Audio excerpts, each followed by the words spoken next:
Welcome back to not another retro replay, but a review of another newly released game. As much as I would love to go back and play a game from our past, it's about that time of the year again when hotly anticipated games seem to be releasing every week until the end of the year. With that being said, there are a lot of games to be covered that are all coming out so soon and back to back, so let's not waste any more time and jump right into it with a quicker one today. Much like Astrobot, the Plucky Squire was an extremely anticipated game of mine for this year. So much that up until the announcement of Astrobot, it was my most anticipated game of the year. The biggest difference between the two, however, is I actually enjoyed Astrobot. Yeah, I really wanted to love this game, but in the end, it just unfortunately did not come together. At first glance, it looked like everything I would love in a game. It's cute and charming and looked to have gameplay reminiscent of Link's Awakening with a bold concept similar to Link Between Worlds. On the surface, the game is beautiful and bold, but it lacks the depth I was expecting from it.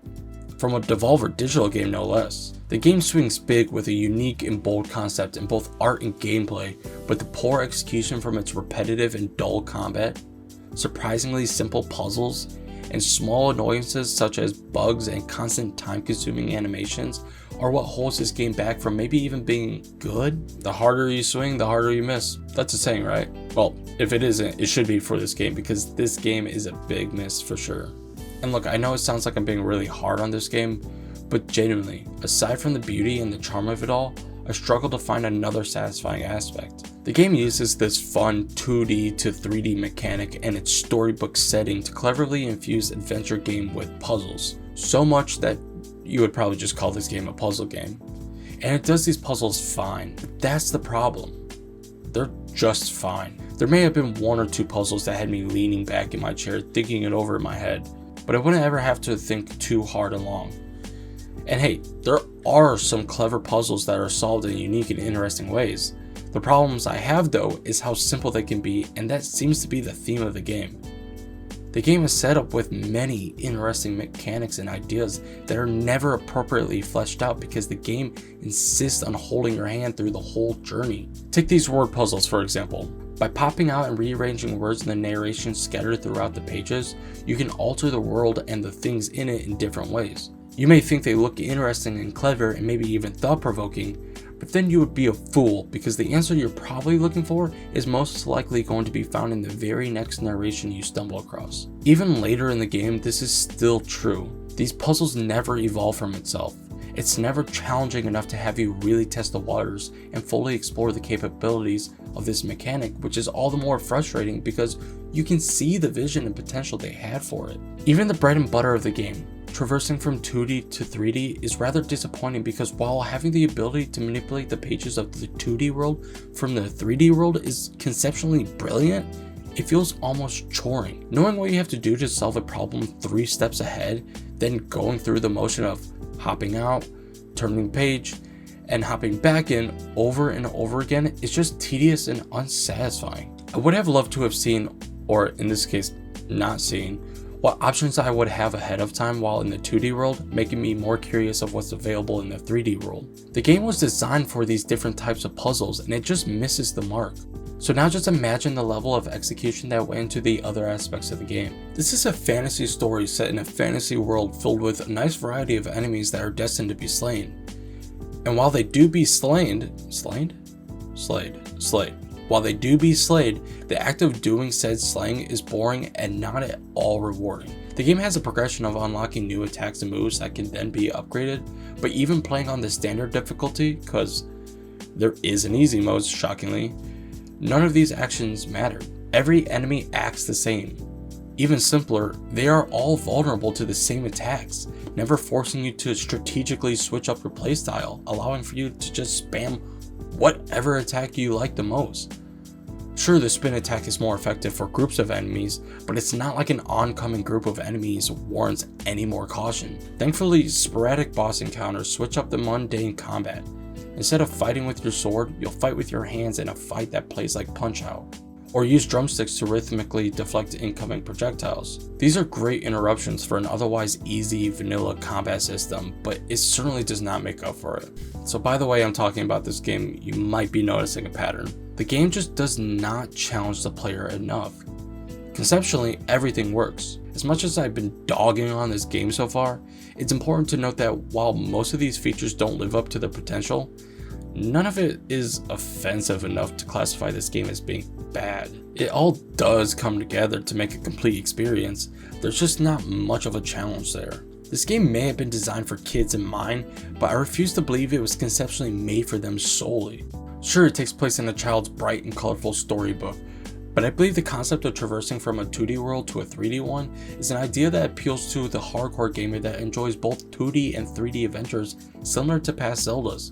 Regardless if this game was intentionally made for kids or not, the vision it has for its dimension-hopping puzzles and heroic action-adventure are held back because of its attempt to cater to a younger audience. Do I think this is bad? No. Do I think it's serviceable enough? Yeah. Am I disappointed? Definitely. It's fine. It's okay. You know what's not fine or okay? Bugs. Bugs and unnecessarily long camera pans. Yeah, there was a couple moments where I either got stuck or just went missing. It's even more painful when save points aren't very forgiving, and the last time it was saved was like 20 minutes prior. There was a weird bug I found funny where I got to a cinematic-like moment on a page, and then my companions and even my character appeared again from the beginning of the page where I had originally started and fought the same enemies I had already fought, and then proceeded to join us in the cinematic I was already in. It gave me a chuckle, but then I realized I was stuck and had to quit and do it all over again. It's never okay for games to have bugs that erase progress, but for an indie game, it's a little bit more understandable. What I found to be even more frustrating than these moments was when the game feels like it's absolutely necessary to take control of the camera to slowly pan over to a door being unlocked or to show where your next objective is. I know it sounds like I'm just nitpicking at this point, but it is quite literally every new objective and every unlocked path of every page where the camera is constantly being taken away from you. Hell, even when you're outside the book, the game shows you your exact route of how to get to where you need to go. It's one thing that is just slow, but it takes away all the exploration because you are quite literally shown where to go. We can't even toss this one up to the kids. If a kid is playing a game like this, they shouldn't need this much guidance. They should be encouraged to explore. If your goal is to make an adventure, then let the player venture. But if you think that's too much, then give them a damn map. I don't know, guys, I'm just emotionally drained on this one. This game was a roller coaster for me, but not like a big one that's 200 feet tall, more like the dragon one you would find at a fair. This game has such a unique and just fun concept that it's just never used to its fullest. I would love to see them take another crack at something like this because I think there's still something there. And I think it would just be a waste to leave this behind. Maybe in Plucky Squire's next adventure, he jumps off his storybook once again into the real world and then into an 8 or 16-bit video game from a game console in the now older boy's room. Make it happen, Devolver. Don't let it go to waste. That's about all I got. I wish I could say I love this game. I really, really wanted to, but it just, in the end, just did not come together. And it's really disappointing because I was really looking forward to this. This was definitely up there as my most anticipated game for the year. I thought it just looked great. I thought it looked fun and just unique and different, and it just did not come together. Yeah. But yeah, I mean, I still had an alright time playing, I guess. It wasn't all bad.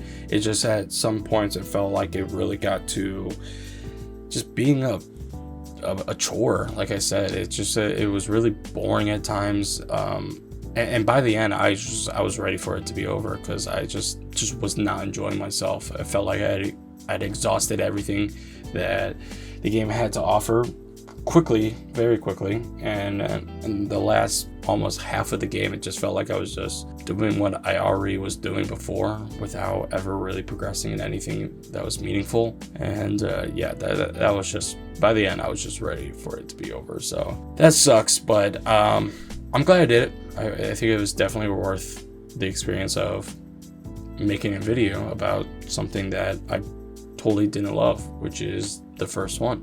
This would be the first one, yeah. So yeah, if you enjoyed this video, go ahead and leave a like and subscribe. That would be fantastic.